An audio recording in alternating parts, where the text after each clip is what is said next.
Hello everyone, আসসালামু আলাইকুম। আমার প্রিয় আপুরা, তোমরা কেমন আছো? আশা করি সবাই ভালো আছো।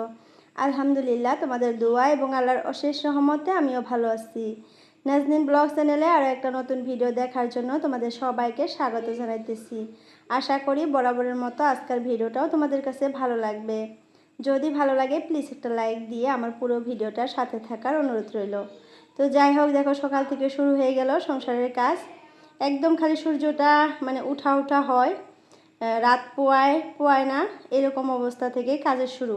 আর রাত যতক্ষণ পর্যন্ত রাত হয় নাই, বিছানায় যায় নাই, ততক্ষণ পর্যন্ত সংসারের কাজ থেমে থাকে না। কাজ করেই যেতে হয়।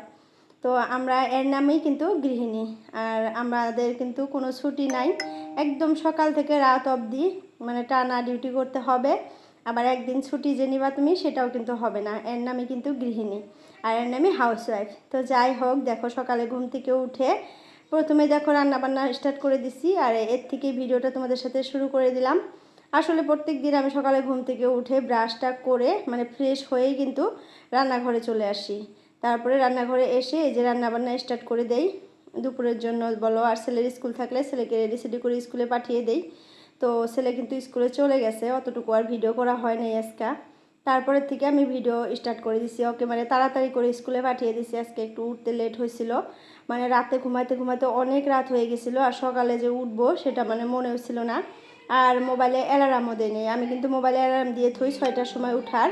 তো আজকে সেটা মনে ছিল না, দেও নাই। আর উঠতে উঠতে লেট হয়ে গেছে, তাড়াতাড়ি করে উঠে জাস্ট খালি মুখটা ধুয়ে ওকে ভাত খাওয়িয়ে ওকে আবার ভাতটাই ফ্রাই করে তাড়াতাড়ি করে স্কুলে পাঠিয়ে দিচ্ছি।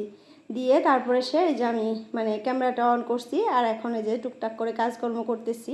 তো যাই হোক, কালকে কিন্তু অনেক বৃষ্টি হয়েছিল, আর কাপড় কিন্তু আমি দুপুরে আর কি হাতেই কেচে দিছিলাম। তো যার জন্য দেখো কাপড়গুলো একদম ভিজা ছিল, জাস্ট খালি বাইরে শুকিয়ে দিলাম, আর অমনি বৃষ্টি চলে আসলো। তার জন্য দৌড়াদৌড়ি করে এই ঘরে এনে শুকিয়ে দিছিলাম। আর বৃষ্টি আসলে কিন্তু আমি কাপড়গুলো এই ঘরে শুকিয়ে দেই। ঘরটা তো দেখলাম ওই কী অবস্থা হয়ে গেছে, গাছ পড়ছিল এর আগে, একদম ভেঙেছিল, অবস্থা শেষ। তারপরেও আমার অনেক কাজ হয় এই ঘরের ভিতরে, কিন্তু অনেকগুলা গাড়ি যার যার গাড়ি পায়, সাইকেল টাইকেল গাড়ি টাড়ি দিয়ে একদম ভর্তি। সবাই এখানে গাড়ি পার্কিং করে আর কি, বলতে গেলে গাড়ি রাখা ঘর হয়ে গেছে। আর আমি কাপড় শুকিয়ে দিই, এইগুলাই কাজ এখানে করি। তো যাই হোক, রোদ উঠা দেখে তাড়াতাড়ি করে আগে কাপড়গুলো বের করে শুকিয়ে দিলাম। মেশিনে যতগুলো কাপড় ছিল সেইগুলোও বের করে দিলাম, আর ওই ঘরে যতগুলো ভিজা কাপড় ছিল ওইগুলোও কিন্তু বের করে আর কি শুকিয়ে দিলাম। আর আমরা গৃহিণীরা কিন্তু রোদ দেখলে তাড়াতাড়ি করে যে জিনিসগুলো দেখি ভেজা আছে তাড়াতাড়ি করে রোদে বের করে দেয়, যাতে শুকিয়ে যায়। আর এই যে গরমের সিজনে কিন্তু একটা প্রবলেম, বৃষ্টির কোনো টাইম টেবিল নাই, যখন ইচ্ছা তখনই চলে আসে। যার জন্য যদি একটু রোদ দেখা পাই আমরা তাড়াতাড়ি করে কি কি কাজ আছে তাড়াতাড়ি করে করে নেওয়ার চেষ্টা করি। ধরো কাপড় ধোয়া, এটা ওটা, আমাদের একদম কাজের একদম কাজ স্টার্ট হয়ে যায়, কিভাবে শেষ করব। তো যাই হোক, ওই পাশে দেখো কাপড়গুলো শুকায় দিতে দিতে এই পাশে এসে দেখি আমার সবজিটা একদম লেগে ধরছিল। তাড়াতাড়ি করে পানি দিয়ে দিলাম, দিয়ে এই যে সবজিগুলো হয়ে গেল। এক পাশে তোমাদের ভাইয়ার জন্য একটা সবজি বানাইছি, আর এক পাশে আমার জন্য বানাইছি। আমার জন্য শাক দিয়ে, যেটা তোমরা জানো সবাই, আমি কিন্তু শাক ভীষণ রকমের পছন্দ করি। আর সেখানে ইসা মাছ দিয়ে আর কি চচ্চড়ি করছি, আর একটা বেগুন আলু টমেটো দিয়ে আর কি ছোটো মাছ দিয়ে চচ্চড়ি করছি। ওইটা তোমাদের ভাইয়ার জন্য করছি। তোমাদের ভাইয়া কিন্তু শাক খেতে পছন্দ করে না, কিন্তু আমি কিন্তু অনেক পছন্দ করি। তো যার জন্য আমার জন্য শাক দিয়ে রান্না করছি, আর তোমাদের ভাইয়ার জন্য আবার বেগুন আলু টমেটো দিয়ে চচ্চড়ি করলাম। তো জানি না খাবে নাকি, ও কিন্তু মাছ এমনি এমনি খেতে বেশি ভালোবাসে। তো আমার আবার এমনি মাছটা না কেমন যেন একটু নরম হয়েছে, এমনি রান্না করলে একদম কাটা কাটা হইতো, তার জন্য আর রান্না করলাম না। তো যাই হোক, সবজিগুলো সব নামিয়ে টামিয়ে তারপরে জায়গাটা মুছে টুছে পরিষ্কার করে এখানে দেখো রান্নার পর তো তোমরা জানোই কতগুলা করে বাসন হয়ে যায়। তো সেই বাসনগুলো এখন একটা একটা করে কেচে ধুয়ে একদম পরিষ্কার করে এই ঝুড়িতে রাখবো, আর ঝুড়িটা নিয়ে কিন্তু বাইরে শুকিয়ে দেবো। রোদ উঠলে কিন্তু আমি এই ঝুড়িটা নিয়ে বাইরে শুকিয়ে দেই, কারণ বাসনগুলো না শুকাইলে একদম চিকচিকা হয়ে যায়, দেখতে ভালো দেখা যায়। তেল কাস্টে থাকলে সেটা একদম শুকিয়ে একদম পরিষ্কার হয়ে যায়, আর কড়কড়া হয় বাসনগুলো, দেখতে কিন্তু খুব সুন্দর দেখা যায়। আর যখনই রোদ ওঠে তখনই আমি এই ঝুড়িটা বাইরে বের করে দিই, যদি একটু বৃষ্টি বৃষ্টি আসে তাহলে দেই না। আর এখন যেহেতু বেশিরভাগ বৃষ্টি থাকে তার জন্য দেওয়া হয় না। আর এই যে ঝুড়িটা যে দেখতেছো, ওই ঝুড়িটা কিন্তু একদম গ্রিন কালার ছিল, কিন্তু ওই যে রোদের মধ্যে দিতে দিতে না কালারটা একটু জ্বলে গেছে। দেখো গ্রিন কালারটা একটু হালকা কালার হয়ে গেছে, আগে কিন্তু একদম টিকটিকা গ্রিন কালার ছিল যখন আমি কিনছিলাম আর কি জিনিসটা। তো যাই হোক, এটা তো অনলাইন থেকে আনছিলাম, আর অনেক ভালো জিনিসটা। যদি একটু বড় হইতো আর একটু ভালো হইতো, জিনিসটা একটু ছোট হয়েছে, বাসনপাতি তো অনেকগুলাই হয়, তো বাসন রাখতে গেলে একটু মানে অসুবিধা হয়, তারপরেও মানে দেখে শুনে রাখি। কোনো দিন আর কি বেশি হয় না আমার বাসন, যদি বেশি হয় দেখা যায় আগেরগুলো আমি মানে জায়গায় রেখে দিয়ে তারপরে আবার ওইখানে আবার নতুন করে যেগুলো ধুই ওইগুলো আবার রাখি। তো আজকে একটা অঘটন ঘটে গেছে আপুরা আমার সাথে, মানে আমার যে রিফাইনের আর মিঠা তেলের যে বোতল দুইটা আনছিলাম অনলাইন থেকে কাচের, তোমরা হয়তো দেখছো আর তোমরা জানো। তো সেই রিফাইনের বোতলটা তোমাদের ভাইয়াকে রুটি ভাজা দিতে আর কি উপর থেকে পড়ে পাকার মধ্যে পড়ে একদম ভেঙে চুরমার হয়ে গেছে, আর তেল পড়ে ঘরটা একদম অবস্থা শেষ হয়ে গেছে। তো সেইটুকু আর ভিডিও করার কথা মনে ছিল না, এত তাড়াহুড়া আর এত খারাপ লাগতেছিল, কি করব বুঝতেছিলাম না। মানে আমি যে ঠ্যাংটা রাখবো সেই জায়গাটাও ছিল না, এত কাজ ঘরের ভিতরে ছিল। তো তোমাদের ভাইয়া কাজগুলো সব এক জায়গায় করে প্লেটের মধ্যে তুলে বাইরে রেখে দিছে। এখন আমি দেখো কি করতেছি, তেল তো পড়ছে, রিফাইন ছিল বোতলটার মধ্যে, তো পাকার মধ্যে একদম ছড়িয়ে ছিটিয়ে রিফাইন পড়ে গেছে, এখন আঠা আঠা হয়ে গেছে, পিছলা পিছলা হয়েছে আর সারা ঘর জুড়ে হইতেছে। তাড়াতাড়ি করে কি করলাম বলো তো, সাবের মধ্যে আর কি পানির মধ্যে সাব দিয়ে একটা মাজুনি নিয়ে এসে একদম টাচটা চকচক করে ঘষলাম, ঘষে তারপরে পানি দিয়ে এই যে দেখো টেনে টেনে এখন ধুয়ে দিতেছি। কি আর বলবো, মানে তাড়াতাড়ি কাজ করতে গেলে এরকমই হয় আমার সাথে, মাঝে মধ্যে এরকম হয়, তারপরেও আমি হুঁশিয়ার হই না, সাবধান হই না। মানে কাজ করতে না এত তাড়াহুড়া করি, মনে হয় খুব তাড়াতাড়ি কাজগুলো করে ফেললে মনে হয় আমি শান্তি পাবো, এত তাড়াতাড়ি করে কাজগুলো করি।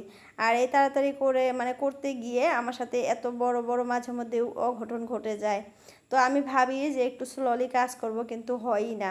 তো যাই হোক, এবার দেখো এই কাজ করতে না করতেই মেয়ে ঘুম থেকে উঠে একদম হাজির, উঠে এসে একদম পাকার মধ্যে বসে বসে কান্নাকাটি করতেছে, তোমরা তো দেখলামই। তারপরে কোলে নিয়ে একটু আদর করলাম, হাগিসটা খুলে দিলাম, মুখটা ধুয়ে দিলাম, তারপর কোলে নিয়ে অনেক টাইম বসেছিলাম, ক্যামেরাটা অফ করে রেখে ওকে নিয়ে প্রায় 10 মিনিটের মধ্যে বসেছিলাম, ওকে একটু আদর করলাম, করে কয়ে মানে অনেক কথা বুঝিয়ে টুজিয়ে তারপরে চেয়ারের মধ্যে বসিয়ে দিছি, বসে আছে। আর এখন আমি তাড়াতাড়ি করে মুছে নিতেছি এই জায়গাটাতে, মানে হাঁটতে পারতেছি না, এত পিছলা হয়েছে, তেল পড়লে কিন্তু অনেক পিছলা হয়, তার উপরে আবার আমি সার্ফ দিয়ে ঘষছি, এগুলা কিন্তু মুছা হয় নাই, জাস্ট ওই যে জিনিসটা দিয়ে টেনে টেনে বাইরে বের করে ফালাইয়া দিলাম। তো খালি ওইটুকু জায়গায় আজকে মুছলাম, এখন আবার সব কাজকর্ম শেষ করে বিছানা টিছানা পরিষ্কার করে তারপর আজকে সারা বাড়ি মুছবো। মানে প্রত্যেক দিনই কিন্তু মুছি, তোমাদের সাথে শেয়ার করা হয় না, তো আজকে ভাবছি যে শেয়ার করব।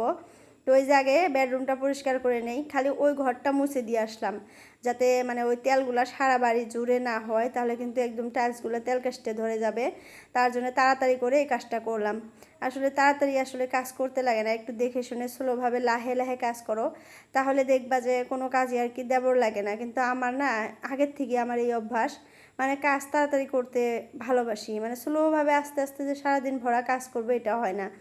দেখা যায় যে তাড়াতাড়ি করতে গিয়ে মাঝে মধ্যে অঘটনগুলো ঘটে, আবার কিন্তু মানে এক কাজ দুইবার করে করতে হয়, এরকমও কিন্তু মাঝে মধ্যে হয়, তারপরেও আর কি আমার মানে কোনো হুঁশিয়ার নাই, সাবধানতা নাই এরকম।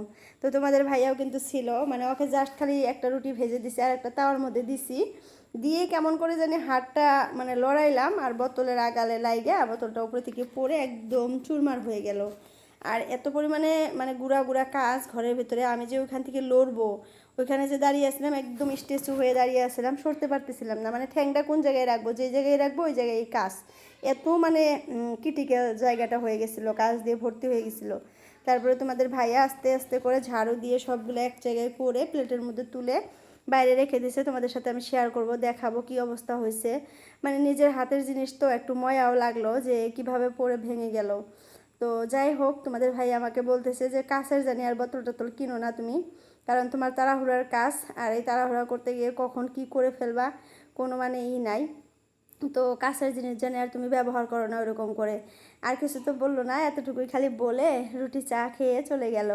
তো যাই হোক, তারপরে ওগুলো সাপটাপ করলাম, মেয়েও ঘুম থেকে উঠলো। এখন দেখো যে ঘরটা সম্পূর্ণ ঘর কিন্তু আমি আগে ঝাড়ু দিয়ে নিলাম, এখন এই যে সম্পূর্ণ বাড়িটাই আর কি পরিষ্কার করে মুছে নেব। তারপর আর একটা কাজ হয়ে গেছে, ওটাও আবার করতে হবে। তোমাদের ভাইয়ার বালিশ একদম ছিঁড়ে তুলা বের হয়ে গেছে, ওটাও এখন আবার টুলাগুলা ঠিক করে আবার মানে সেলাই করতে হবে। মানে কাজ আছে, সংসারের কাজকর্ম তো একটা একটা করতে হয়, আবার দেখা যায় যে মানে বাড়তি কাজও হয়ে যায় এরকম। তো আজকের ভিডিওটা কিন্তু একটু লং হবে আপুরা, প্রায় 16 মিনিটের মতো হবে, 17 মিনিটের মতো। তো তোমরা একটু ধৈর্য সহকারে দেখো, আশা করি ভালো লাগবে। আর মিডিলে অনেক দিন মানে ব্লগ দেই নাই, তোমাদের সাথে শেয়ার করি নাই, তাই তো দেখতেছি যে আমার অনেক আপুরাই আমার ভিডিও এখন দেখে না। তো প্লিজ, অনেক কষ্ট করে আবার তোমাদের সাথে ভিডিও শেয়ার করতেছি, তোমরা দেখো। একটা প্রবলেমে পড়ছিলাম, তার জন্যই কিন্তু তোমাদের সাথে আমি ভিডিও শেয়ার করতে পারি নাই, এখন প্রবলেমটা সলভ হয়ে গেছে আলহামদুলিল্লাহ। তার জন্য কিন্তু তোমাদের সাথে আবার ভিডিও মানে শেয়ার করতেছি। তো তোমরা যে মানে কোথায় চলে গেলা বুঝতেছি না, অনেক আপুদের কমেন্ট পাইতেছি না, মানে লাইক কমেন্ট কিছুই আসে না বর্তমান ভিডিওতে, একদম কমে গেছে। আমার কিন্তু প্লাস মানে 2000 প্লাস সাবস্ক্রাইবার, তো সেখানে যদি প্রত্যেক দিনে 1000 1500 ভিউয়ার্সও দেখে, তারপরেও কিন্তু ভিউস 1-1500 হয়, কিন্তু দেখেই না, ধরতে গেলে 500-600 এরকম হয়। তো ভিডিওগুলো আসলে দেখলে কিন্তু ভালো লাগবে, কিন্তু হয়তো আপুরা আধা করে দেখে মানে স্কিপ করে করে দেখে চলে যায়, তার জন্য কিন্তু ইন্টারেস্ট পাইতেছে না। তো যাই হোক আপুরা, তোমাদের কাছে একটা রিকোয়েস্ট করি, যদি আমার ভিডিওগুলো তোমরা দেখো তাহলে স্কিপ করে দেখো না, একদম ফার্স্টের থেকে লাস্ট পর্যন্ত দেখার ট্রাই করো, একটু ধৈর্য নিয়ে দেখবা। 1 দিন বা 2 দিন দেখলে তারপরে তোমাদের কিন্তু আমার ভিডিওর প্রতি নেশা হয়ে যাবে। আমি যেভাবে কাজগুলো করি সেগুলো দেখে কিন্তু তোমরাও মানে কাজের প্রতি মানে আগ্রহী হবা বা অনুপ্রেরণা পাবা। তো যাই হোক, দেখো এত গরমের মধ্যে কত কাজ করলাম, দেখো ঘর একদম পরিষ্কার করে তারপরে ছাপা টাপা করে মুছে টুছে 2বার করে ঘর মুছলাম। আর ওই যে তেল কাজটা যে হয়েছিল ওই রুমটা কিন্তু আমি 3-4বার করে মুছছি, কিন্তু তোমাদের সাথে একবারই শেয়ার করছি। আমি ক্যামেরা অফ করে আর 2-3বার মুছছি, একবার মুছাই হয় নাই, এত তেল এতই হয়ে আসছিল, এত খারাপ লাগছিল যে কি করলাম। একটু সাবধান হয়ে কাজ করলে এই কাজগুলো আমাকে আর করতে হয় না। তো যাই হোক, এখানে দেখো এই যে টেবিলটা যে দেখতেছো, এই ভাঙা টেবিলটা অনেক দিন থেকে এখানে আসছে, বাসনগুলোও শুকিয়ে দিতে পারি না। তোমাদের ভাইয়াকে কতদিন থেকে বলি যে এই টেবিলটা সরিয়ে দিয়ে একটা ভালো টেবিল ওই জায়গায় আছে, ওইটা একটু আয়না দিও, কিন্তু উনারও সময় হয় না, উনিও আর কি আয়না দিতে পারে না। তো আজকে ভাবলাম যে না, আমি নিয়ে আসি, উনার মানে ভরসা করে রাখলে আমার এই কাজগুলো আর হবে না। তো এই যে টেবিলটা যে দেখতেছো ভাঙা, ওইখানে আমি একদিন মানে পা রাখছিলাম, পা রেখে একদম পাটা ভিতরে চলে গেছিলো ভেঙে, মানে একটুর জন্য খালি পড়ে যায় নাই, গালের মধ্যে একটু ব্যথাও পাইছিলাম। তো তারপরে তোমাদের ভাইয়াকে বলছিলাম যে এরকম এরকম অবস্থা, আমি কিন্তু পড়ে যেতে নিয়েছিলাম, একটু আয়না দিও। তো বলছিল আয়না দিবে, তারপরে আমি আর বলি নাই, উনিও আর মানে শুনে নাই, আনে নাই। তো এই যে দেখো, এই যে মানে বোতলগুলো যে ভাঙছে, দেখো বোতলগুলোর কতগুলা কাজ, এই যে প্লেটের মধ্যে রেখে দিছে তোমাদের ভাইয়া। এটা এখন নিয়ে এক জায়গায় ফালাই দিতে হবে, যে জায়গায় আমরা কোনোদিন পারাই না, কোনো মানুষ টানুষ যায় না, ওই জায়গায় কিন্তু রাখবো। তো আমাদের বাড়িতে কিন্তু একটা কুয়া আছে, ওই কুয়াতে কিন্তু আমরা পানিও খাই না আর কি। আর ওই জায়গাটাতে আমরা কাছের জিনিস টিনিসই ফালাই রাখি, উপরে একটা ঢাকনা দেওয়া আছে, ওখানে মানে কোনোদিন মানুষ পাটা দেয় না।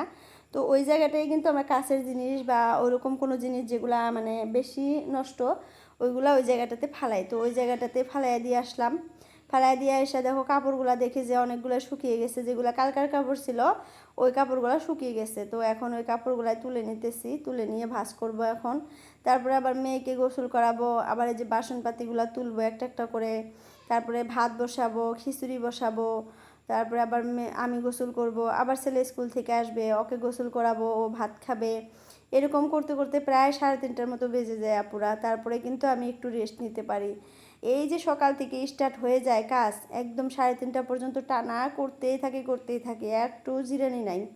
তো করতে করতে ওই 3:30টার সময় একটু বিছানায় যায়, একটু শুই, কোনো দিন ঘুম আসে, কোনো দিন আসে না, মোবাইল দেখি, সবার ভিডিও দেখি, এটা ওটা করতে করতে আবার 5টা বেজে যায়, তখন আবার উঠে ঘরটরগুলো ঝাড়ু দেই, ঝাড়ু দিয়ে আবার ছেলে মেয়েকে সন্ধ্যার খাবার খাওয়াই, আবার নামাজ টামাজ বা নামাজ কালাম করি। তো এইভাবেই কিন্তু জীবনটা চলতেছে, মানে সারাদিন কাজ, এখন আর ভালো লাগে না পুরো, এত বিরক্ত লাগে, মনে হয় একটা দিন যদি একটু রেস্ট নিতে পারতাম বা একটা দিন যদি একটু আরাম করতে পারতাম, রান্না বান্না কোনো কাজ যদি না থাকতো, বাচ্চাদের খাবার মানে এইগুলো যদি ঝুরঝামেলা কোনো কিছুই আমার কাছে না থাকতো, তাহলে যে কতটাই না শান্তি পাইতাম আপুরা, সেই শান্তির কথা আর কি বলবো।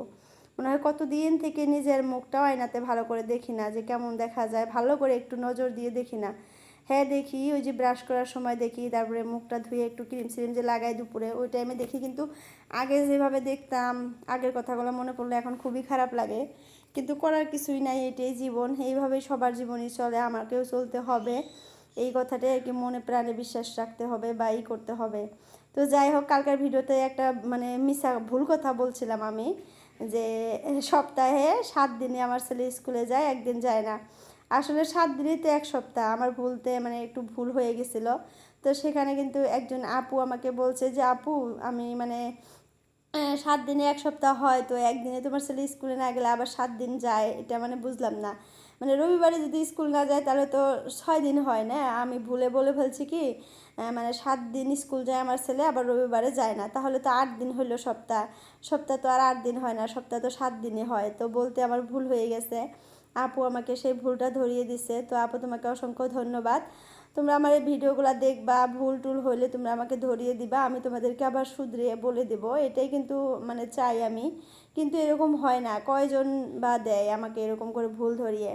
যদি কেউ দেয় তাহলে আমি মানে মনে প্রাণে বিশ্বাস করি যে এই আপুটাই আমার সম্পূর্ণ ভিডিও দেখে।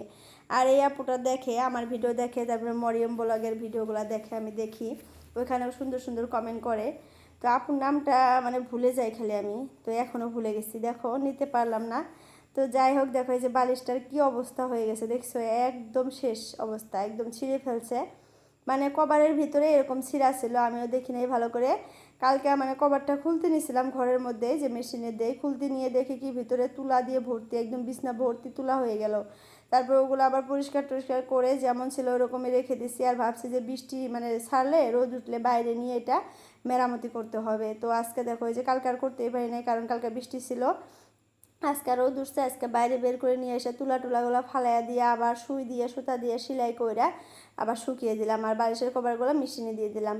আর এখানে দেখো কি করতেছে আমার ছেলে, রাত হয়ে গেছে এখন 9:30। আর আমার মেয়ে দেখো কিভাবে কাপড়গুলো এলোমেলো করছে, এই কাপড়গুলো সব আমার মেয়ে এলোমেলো করছে, বিছানার চাদর টাদর গুছিয়ে বসিয়ে রাখছে। এগুলো এখন সব আমার বাবাটা ঠিক করবে। ওর পড়াশোনা শেষ হয়ে গেছে, ওকে বলতে মানে আমি ওকে বলি নাই, ওই করতেছে যে মা কেমন হয়ে আছে ঘরটা, আমি গুছাই। আমি বললাম যে গুছাও তো, দেখেও পারো নাকি। তো দেখতেছি যে খুব সুন্দর করে কাপড়গুলো ভাঁজ করতেছে, তার জন্য তোমাদের সাথেও শেয়ার করলাম। আর এদিকে কিন্তু আমি আমার মেয়েকে খাওয়াইতেছি, আর দেখো এই যে বিছানার কি অবস্থা। তো যাই হোক আপুরা, আমি আজকের জন্য ভিডিওটা এতটুকুই রাখতেছি, আর লং করবো না। যদি কেউ নতুন আসো প্লিজ চ্যানেলটা সাবস্ক্রাইব করো, আর অল নোটিফিকেশনটা ক্লিক করে রাখো। আর তোমরা ভিডিওর শুরুতে প্লিজ একটা করে লাইক দিয়ে নিও, এতে করে মানে আমার ভালো লাগে লাইকগুলো দেখতে। তো এই যে দেখো আমার সোনা মাটাকে আমি খিচুড়ি খাওয়াইতেছি, আর দেখো ও একটা ফ্রক পরছে, এই ফ্রকটা কিন্তু ও কোনোদিন পরে না। তো যাই হোক, বাই বাই, আল্লাহ হাফিজ, সবাই সুস্থ থেকো, ভালো থেকো।